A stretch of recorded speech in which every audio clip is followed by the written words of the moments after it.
আলাইকুম এভরিওয়ান, সবাই কেমন আছেন? আশা করি কাছে এবং দূরে যে যেখানে আছেন ভালো আছেন, সুস্থ আছেন। আলহামদুলিল্লাহ, আল্লাহর অশেষ রহমতে আমরাও ভালো আছি। তো চলে আসলাম একটা ছোট্ট মিনি ব্লগ নিয়ে। তো এটা হচ্ছে ইসরাতের খাবার আনা হয়েছে অনলাইন থেকে। তো কয়দিন যাবত অনলাইন পেজ বন্ধ ছিল, তো এক সপ্তাহ পর যেহেতু খোলা পাইছি, তো আমি তাড়াতাড়ি অর্ডার দিয়ে দিছি। ওর খাবার শেষ হয়ে গেছে, অনেক দিন হয়েছে আনা হয় নাই। তো এখন ওর খাবার আনাইছি খিচুড়ি, রাতে যে খিচুড়িটা ওকে রান্না করে খাওয়াই, রাজমা খিচুড়ি এটা।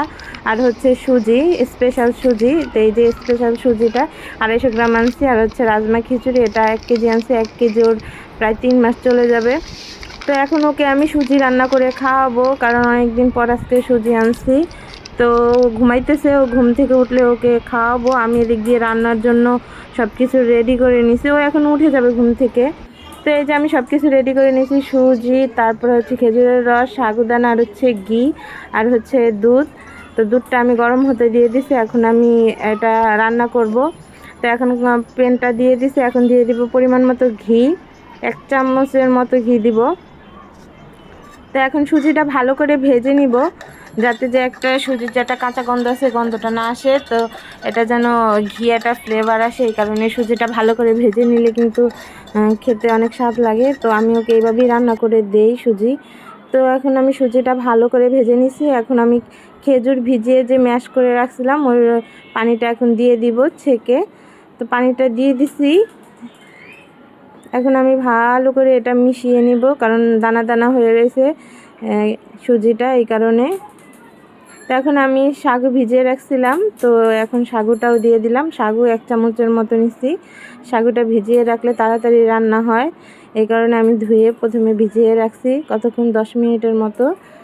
তো এখন কিন্তু এই যে গরম হয়ে যাইতেছে।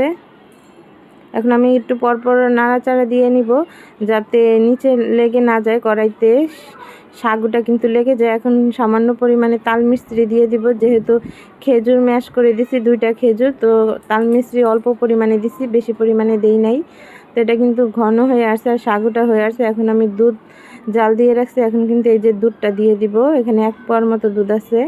তো এমনি ওকে দুধ খাওয়াইতে অনেক কষ্ট হয়, তো খাবারের সাথে ওকে দুধ দিয়ে রান্না করে খাওয়াইলে এমনি খায়। সকালে ওকে খাওয়াইছিলাম আজকে দুধ দিয়ে, আর হচ্ছে ওটস রান্না করে খাওয়াইছিলাম। লুডুস খেতে চায় না সকালে, এই কারণে আজকে ওটস খাওয়াইছিলাম। তো এই যে ফুটে উঠছে, গরম দুধ কিন্তু দিয়ে দিচ্ছে এই কারণে। তো এখন 5 মিনিটের মতো জাল দিলেই কিন্তু এটা হয়ে যাবে। হালকা হালকা ঘন হলে নামিয়ে নিব, কারণ এটা ঠান্ডা হলে পরে কিন্তু জমাট বেঁধে যাবে। বেশি ঘন হয়ে নামালে কিন্তু শক্ত হয়ে যাবে। তো হালকা হালকা শক্ত থাকতে নামাতে হবে, যাতে শক্ত না হয়, খাবার সময় যেন গিলে খেতে পারে। তো আমার এখন খাবারটা কিন্তু হয়ে গেছে। এখন আমি চুলাটা বন্ধ করে নিব। তো আমি এখন কিন্তু পাত্র নিয়ে নিছি। এখন আমি খাবারটা ঠান্ডা করে নিছি কতক্ষণ পানির নিচে দিয়ে। তো এখন কিন্তু আমি ওকে খাওয়াতে চলে যাব। এই যে ওর খাবার রেডি।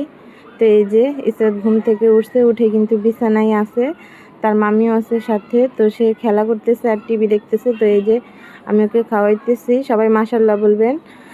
তো আজকের ভিডিওটা এই পর্যন্তই। যে যেখানে থাকবেন ভালো থাকবেন, সুস্থ থাকবেন। আমার ভিডিওটা ভালো লাগলে একটা লাইক দিয়ে দিবেন, নতুন হলে আমার চ্যানেলটা সাবস্ক্রাইব করে দিবেন। তো সবাই ভালো থাকবেন। আসসালামু আলাইকুম।